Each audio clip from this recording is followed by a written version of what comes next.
Corey LaJoie was not supposed to be in this position.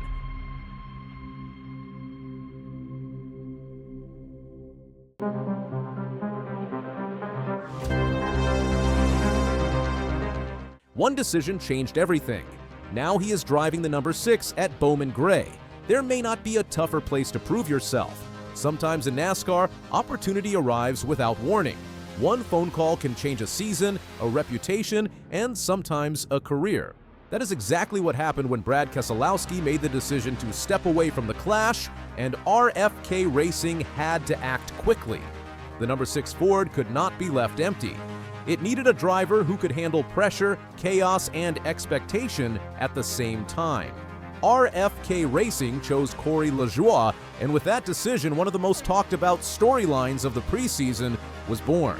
The number 6 is not just another car. It is one of the most important numbers in NASCAR history. It represents leadership, experience, and championship-level standards. Putting a substitute driver in that seat is never taken lightly.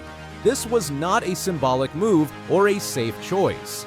It was a serious opportunity handed to a driver who has waited years for a moment like this. That is why fans immediately embrace the storyline. A driver who has spent much of his career in underpowered equipment now gets a chance in elite machinery at one of the toughest tracks in the sport. This is why many are calling it the ultimate substitute. Brad Keselowski made the call to miss the Clash with his long-term health in mind. The race does not award points, and his priority is being fully ready for the Daytona 500 and the full season ahead. As both a driver and a team owner at RFK Racing, Keselowski understands when patience matters more than risk. Sitting out one race now could mean being stronger for many races later. His absence created a rare opening. The number 6 does not come available often, even for one night. When it does, the choice of replacement matters. RFK Racing could have gone with a quiet option. Instead, they chose a driver they trust.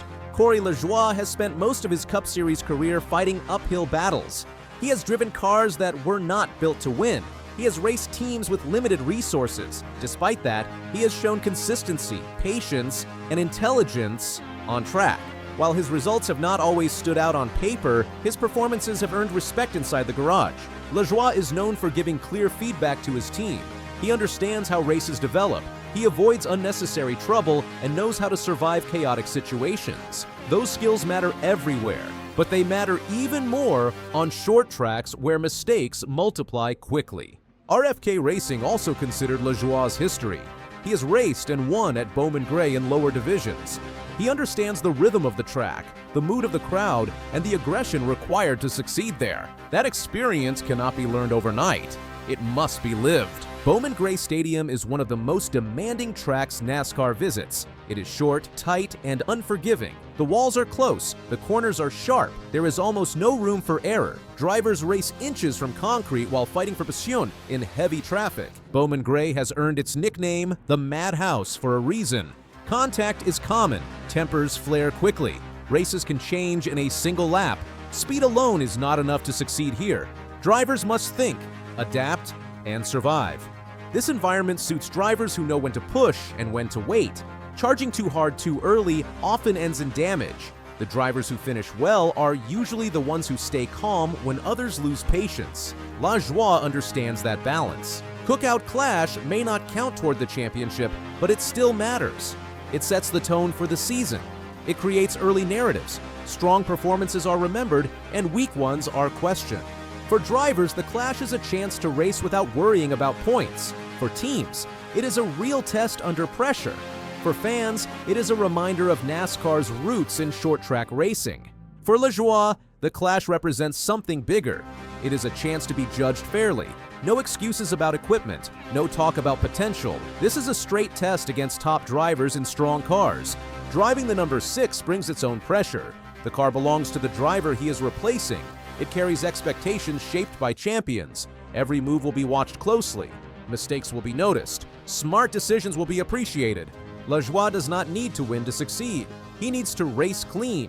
He needs to show control. He needs to prove he belongs in this conversation when given the tools. For years, people have asked the same question about LaJoie. What could he do in better equipment? This race does not answer everything, but it answers something important. It shows how he handles real opportunity. Fans have connected strongly with this story. Many feel this moment is long overdue. LaJoie is not a rookie. He is a driver who has taken hard hits, endured tough seasons, and kept showing up. Seeing him in the number 6 at Bowman Gray feels earned. Inside RFK Racing, this race is about more than the finish. The team will watch how LaJoie communicates on the radio, how he reacts to contact, how he adjusts as the race evolves. These details matter when evaluating drivers. This race also comes at the perfect time. It happens before the pressure of the regular season begins. There is no long build-up. LaJoie steps directly into the spotlight. Moments like this reveal character. Bowman Gray does not allow drivers to hide mistakes. Every lap demands focus. Frustration must be managed. Respect must be earned. LaJoie's years of racing difficult equipment have taught him patience the hard way. Those lessons now become strengths. Driving a famous car can distract even experienced drivers. LaJoie must block out the noise. He must treat this like any other race, even though it clearly is not. Balance will be key. From the team's perspective, this is a calculated decision. Reserve drivers exist for moments like this. RFK Racing believes LaJoie can handle it. This race provides valuable information in a high-pressure setting. Even though Keselowski will not be in the car, his influence will be everywhere. The setup, the approach, and the expectations reflect his style. LaJoie is stepping into that system, not creating his own. That requires trust and discipline. He must follow a plan that has already been built while still reacting to the unpredictable nature of short-track racing. That balance is difficult, especially under pressure. Success in this race does not require perfection. It requires discipline. Running competitively, avoiding damage, and making smart choices are the real goals. Bowman Gray rewards drivers who think clearly when things get loud and crowded. Drivers who rush decisions often pay the price. Drivers who stay calm usually find their way forward. As the race unfolds, aggression will rise. Restarts will get rougher. Positions will be contested harder. This is where composure matters most. Staying calm while others lose patience is often how positions are gained at this track. One smart move can be worth more than 10 aggressive ones. LaJoie understands that every lap is an opportunity to show maturity. He does not need to force the issue. He needs to let the race come to him. That approach has kept him competitive for years, even when circumstances were not ideal.